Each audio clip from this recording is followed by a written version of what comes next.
Is his wife still in the waiting room? The surgeon said, like he was asking if the weather had paid its bill. Yes, doctor, the nurse said. Good. After we finish, I need you to give her this envelope. Don't let him see it. They stitched me. The nurse set a blue tray near my hip. On the tray sat a thick envelope with a private practice address and a little yellow sticky on the corner. I closed my eyes halfway, the way you do when you watch a horror movie through your fingers. He said I could rest in recovery. He said his nurse would check on me. He did not say why my wife needed a secret envelope. In recovery, I made my breathing slow and even until the nurse left for a call. Then I swung my feet down and saw stars. I took a photo of the envelope with my backup phone, just the corner with the return address and a sliver of a form pouch taped to the back. Chain of custody, it said on the edge of the carbon copy. I slid back onto the bed before the curtain moved. 10 minutes later, I walked out hunched and holding the ice pack like a trophy. Erin stood in the lobby in a cream coat with a floss pick tucked in her pocket and a smile that said brand partnership. She kissed my cheek and talked to the nurse like I was a pet plant that could hear music. You can give that to me, she said, and held the envelope like it was hot. I nodded because nodding is cheaper than a scene. We rode the elevator down together. In the mirrored steel, I watched her face the way you watch a live stream you know is pre-recorded. Her phone lit with a heart from Kay. She tilted the screen away with the casual grace of someone who has practiced.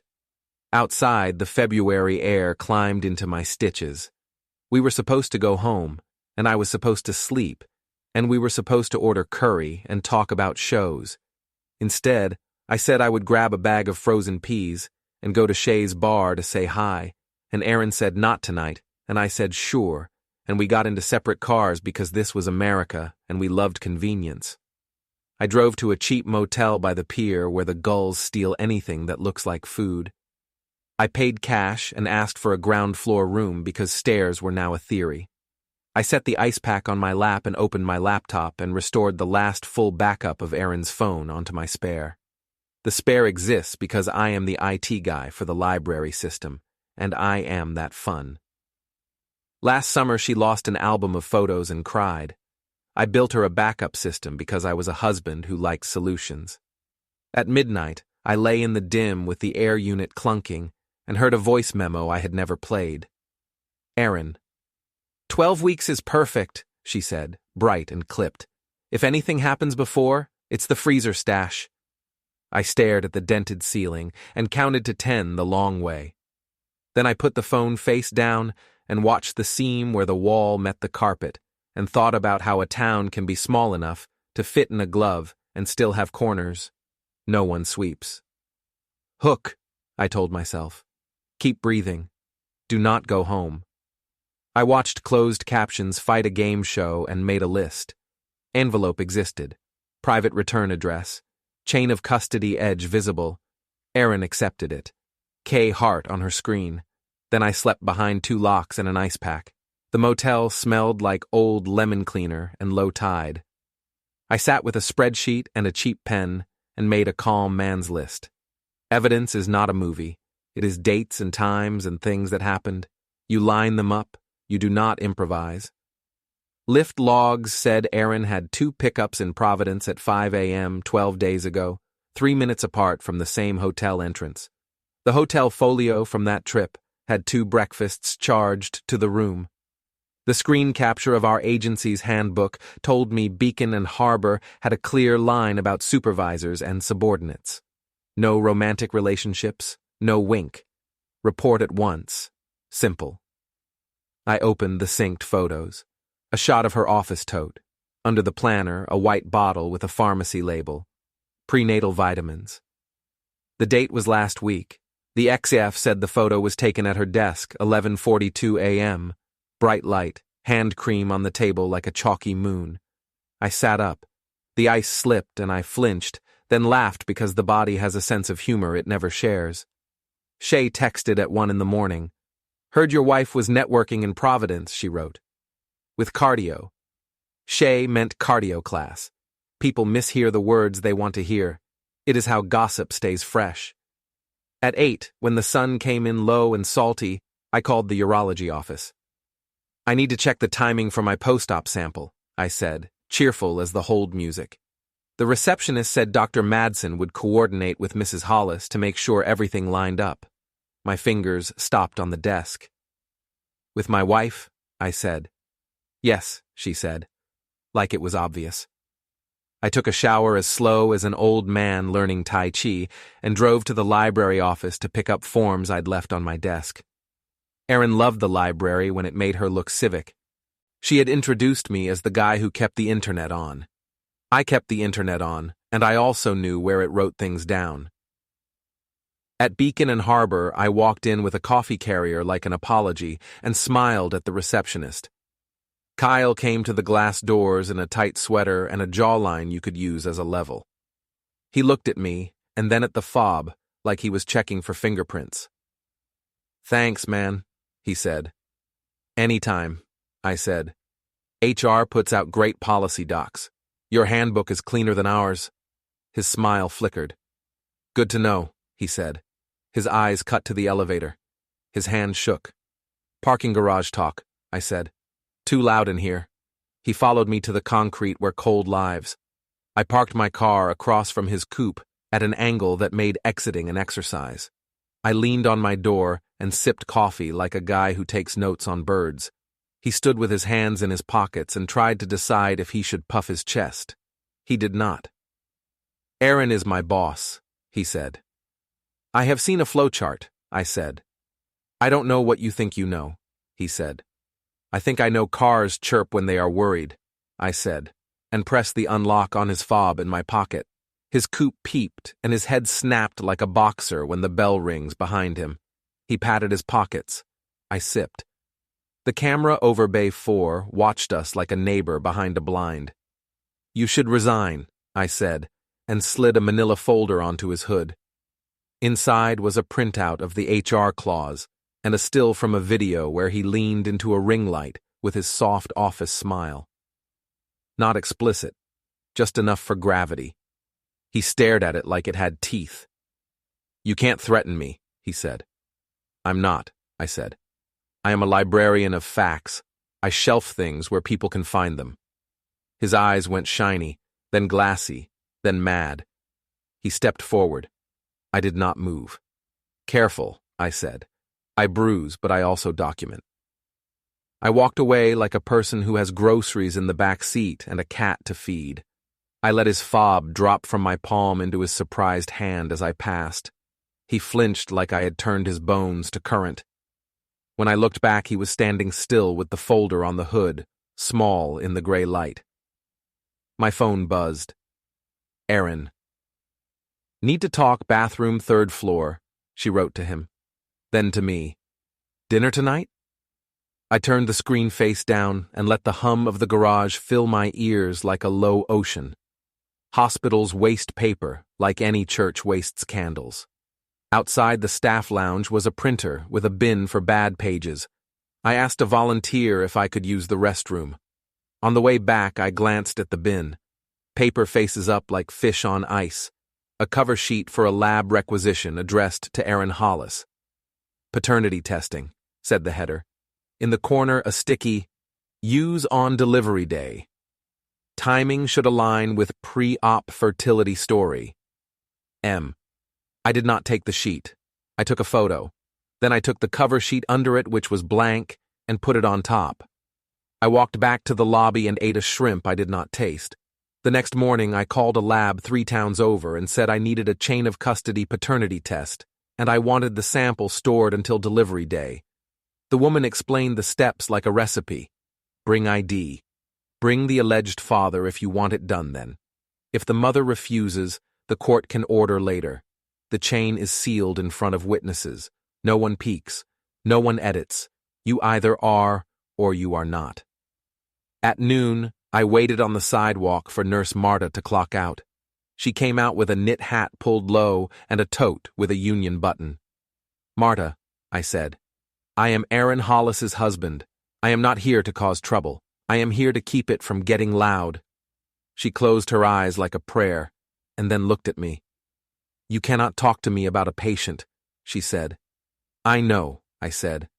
I can tell you I heard your doctor instruct you to give my wife an envelope and not let me see it.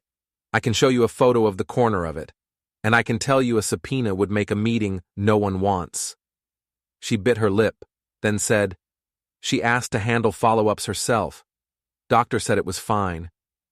She took a breath. He does not like scenes. I also do not like scenes, I said. Thank you. When I crossed the street, Kyle was in his car idling, phone to his ear, eyes on me. I pulled out slow and let him tuck in behind. The road to the pier is 2 lanes and a long sigh. I stayed within the limit. He stayed too close. At the garage, I braked for a yellow, and he tapped his brake late and scraped his pretty rim on a concrete curb with a sound like a fork against a filling. He cursed. I pulled into a bay and got out with my hands visible. You did that, he said. You did that, I said. You should leave more space in life. People at the pay station turned to look. A security guard ambled like Sunday. Kyle stepped toward me. I did not step back. His face was damp with heat. He looked 20. He looked like a kid who believes a ring light can clean up the world. My phone chimed. Erin had left a voicemail. We need to talk before this gets out, she said. Her voice was composed. Worry lived under it like a baseline. I smiled at Kyle. It is already out where it matters, I said, and the guard called out, Everything good here, the way small-town guards say it when they mean, please do not make me earn this paycheck. Shay ran trivia on Thursdays. Someone connected to the speaker a phone and a 10-second clip of a voice note where Kyle said, You're my CEO, in a tone that would wilt a houseplant. No faces, no names, everyone knew anyway. The room breathed in and did not breathe out for a full second. Then the whispering started like rain. Beacon and Harbor froze Erin on a campaign. That was the phrase. Frozen, not fired. The client was a credit union that liked family images on its brochures. Optics is a word that deserves a throwing star. At dawn, I called a legal tow for the private lot behind our building. Kyle had parked in our spot because he thought space was a suggestion. I had the lease in a folder, and the towing company had a contract with the lot. The driver whistled when he saw the coupe. Nice, he said. Shame. Less shame than earned consequence, I said. We took the car to the old mill bay where the salt hangs in the air like a light fog and sets on everything. The driver set the coupe down in a legal space by a sign that said, Park at your own risk. I took a photo of the car from 3 angles. I opened the hood and tossed in a handful of road salt like a cook without a recipe. It was petty and would do nothing a wash could not fix, but panic is the point.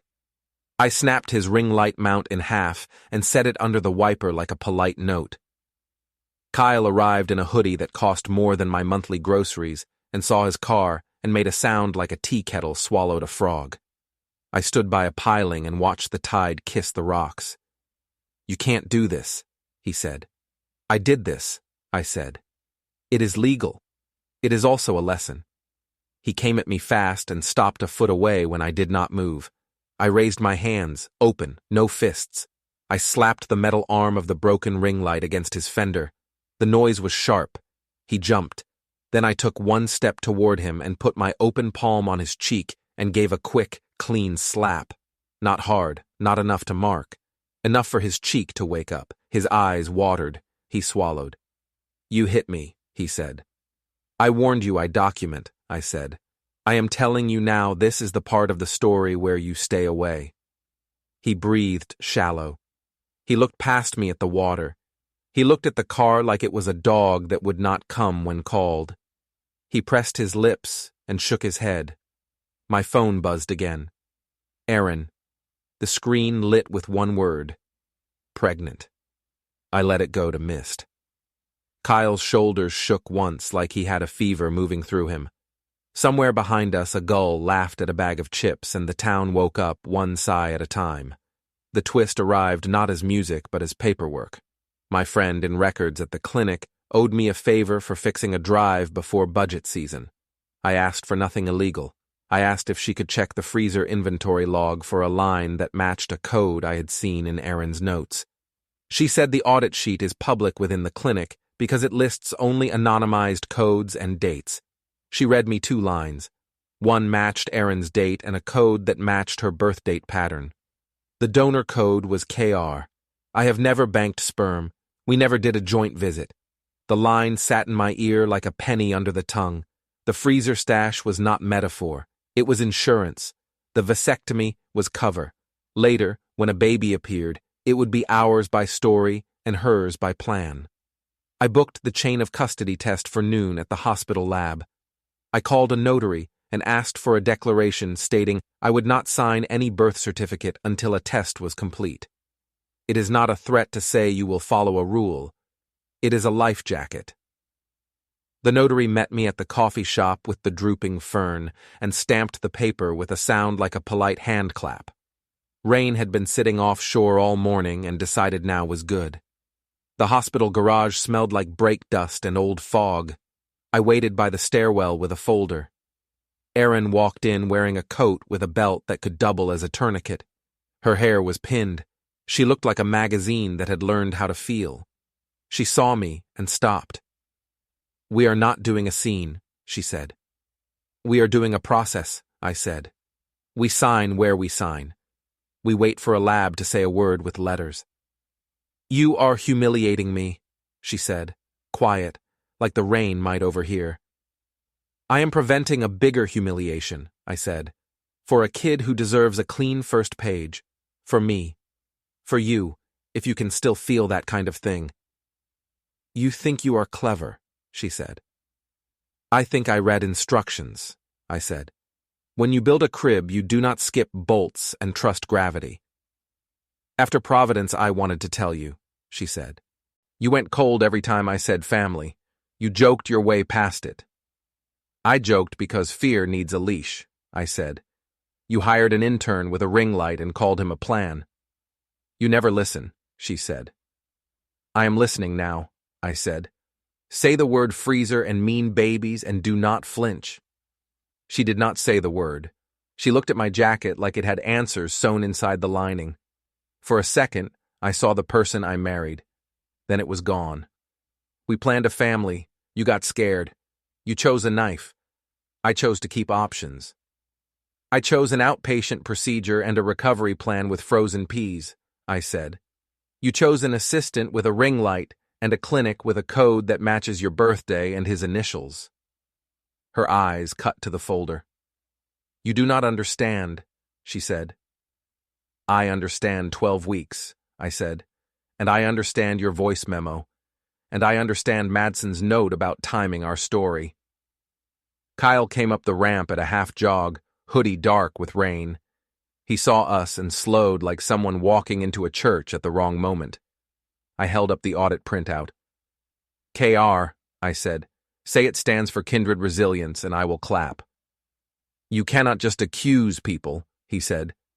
"I am not accusing," I said. "I am arranging. Here is the lab's number. Here is the notary. Here is the hospital security cam making a mosaic of our faces in case someone wants to say later that I was loud." The siren of a tow truck below cut through the rain like a blade through silk. Kyle's head jerked. He ran to the rail and looked down where a flatbed eased into the lane near his assigned spot. The driver hooked the coupe with slow hands. He was not breaking the law. He was following directions. The panic alarm went off because my thumb pressed the button in my pocket. Kyle spun and ran for the stairs. I moved without thinking, legs steady, breath in a box. The landing was slick. He grabbed the rail, and I caught his wrist. We did not dance. We both stopped. For a beat, I heard my coach in my head telling me not to overcommit, to keep my feet under me and my hands open. Control is a room you build in a crisis, and then you live in it. I pried his keyring from his fingers and tossed it into the shaft. It clattered from floor to floor like a cheap song on tin. "Stop," he said. "Learn," I said. Erin stood 5 steps up and watched like she wanted to edit the frame. I handed her the chain of custody kit. We do this by the book, I said, loud enough for the guard coming up the stairs and the nurse rounding the corner and the two people with phones out. She took it. Her face did not crack. She is good in rooms. She is better in mirrors. Somewhere down below, the coupe settled onto the flatbed, and the alarm kept its lonely wail. I looked over the rail and saw the driver secure the strap like a man who has learned that knots are how you sleep later. Rain bled down the concrete. The nurse stepped into the stairwell and held out a pen for signatures. Kyle leaned on the wall with his hoodie string in his fist and watched his car move out into the gray. Erin reached for the seal and pressed it to the number. The paper looked as fragile as anything ever made by people. The siren echoed up the shaft like an alarm clock that would not quit. Stare. I breathed in, slow and even, the way a calm man breathes when a chapter closes inside his ribs. 12 weeks, give or take, I said.